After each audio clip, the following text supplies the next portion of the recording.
Hello, people of the internet, this is Kaiju Noir here with the final installment of my look at the independent Japanese monster movies that have come out in recent years. And what better way to end this than with a film that stars the king of the monsters himself, Godzilla. What? When did this happen? You're joking, right? That's not funny! Now I bet some of you are wondering, hey Kaiju Noir, didn't the last Godzilla movie came out in 2004? That would be true. Officially. What we're looking at today is Godzilla x the Kaiju Killer, a 41-minute fan film from 2009 brought to us by a Mr. Chris Elchison, who took on the daunting task very few have attempted. The story begins with a chase scene in outer space where SY-3, a human cyborg soldier, is on the run from his master Moogle, the alien antagonist from Terror of Mechagodzilla. SY-3 manages to escape and crash land on Earth, which has now become a desolate wasteland named Planet Dai Kaiju. Civilization is long gone, humans are extinct, and giant monsters roam the land. While walking through the land that was once his race's home, SY-3 destroys a canister he stole from Moogle, thinking it was important. Little did he know, he had unleashed Stulkus, the Kaiju Killer, a creature that Moogle had used to mercilessly kill people and monsters alike throughout the galaxy, including Earth's Gamera, but had recently been defeated by Godzilla. Hating him for all he had done, SY-3, dubbed Ichabod by Stulkus, sets out to find Godzilla and use him to settle the score with Stulkus, while at the same time avoiding Moogle and whatever monsters he comes across along his way. One of my pet peeves with the more recent entries was how they were constantly borrowing ideas and trends from earlier films. Here, we get a new take with a future post-apocalyptic setting, a cast comprised of mostly non-humans, and a dark and grim tone. Even the soundtrack sounds fresh.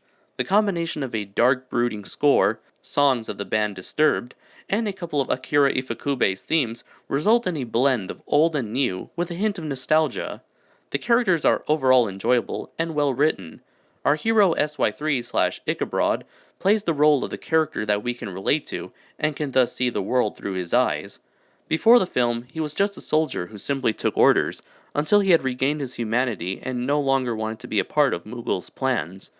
While I did enjoy this character and wanted to see him make his escape to freedom, I just have to ask, how exactly did he regain his humanity? Did he met someone who made him question his actions? Or was he under Moogle's command for so long that he began to think for himself? Or maybe perhaps he had a normal life before he was turned into a cyborg, and his old moral compass returned. I feel that the film could have benefited from at least a few flashbacks to Ichabod's time with Moogle, and see how he regained his humanity and why he hates both him and Stulkus.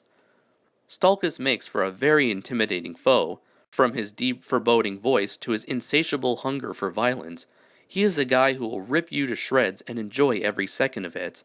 And if that's not enough, he's got plenty of powers and weapons under his belt, including telekinesis, a giant axe, and the ability to transform into his giant Kaiju Killer form.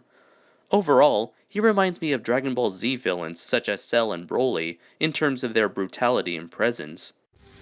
Hello, Piccolo. Thank you for bringing 17 and 18 here. It pleases me greatly. Moogle, played by director Elchison himself, makes for a great secondary villain who remains in the background and waits until the time is right to strike. He's very strategic and calculative, and is willing to step on anyone to get his way. I'm guessing that he's some sort of warlord, but has never really made clear, nor is it clear just how powerful he is. Out of the three, he was the one I wanted to learn more of.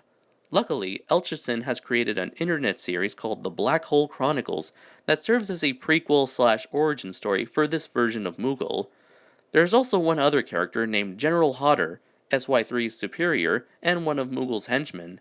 He does not appear in the film for very long, and because he was the only person that Ichabod could trust, I feel that more could have been done with him, like use him to elaborate our protagonist's backstory.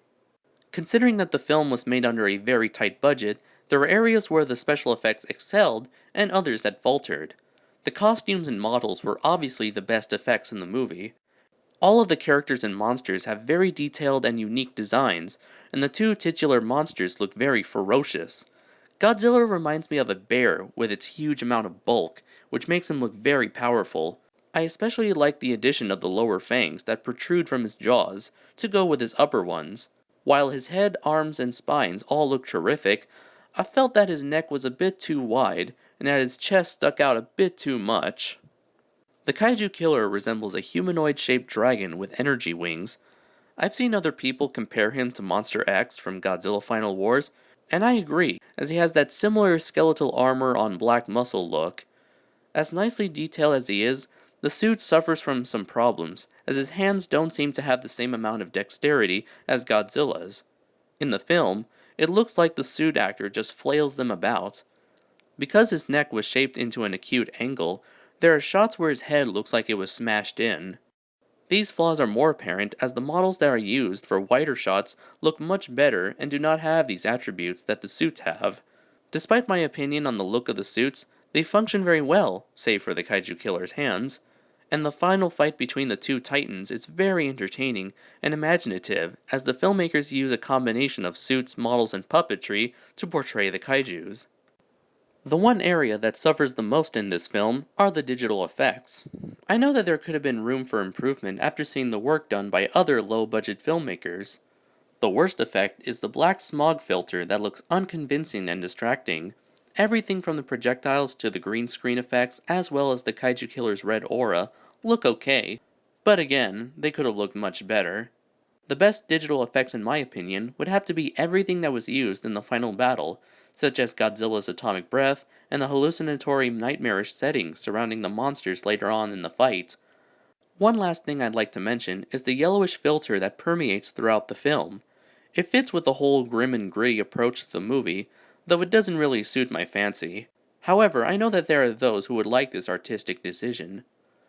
Despite flaws with the special effects and the lack of background information on the characters, I highly recommend Godzilla X the Kaiju Killer to any fan of Godzilla and monster movies in general, especially when it can be viewed right now here on YouTube. This is why I'm giving the film a 4 out of 5. Chris Elchison, I salute you for doing something many of us G fans have only dreamed of, and created a fan film that is both original and very entertaining. I look forward to seeing what else you have in store for the world to see. Thank you everyone for sticking with me throughout this journey through the world of independent filmmaking, and my first forays into movie reviewing. Before I go off in search of other films to explore, I'll be taking one more look at the Godzilla series, so join me next time as I review the film that ignited my love for Japanese monster movies. Until next time everybody, take care.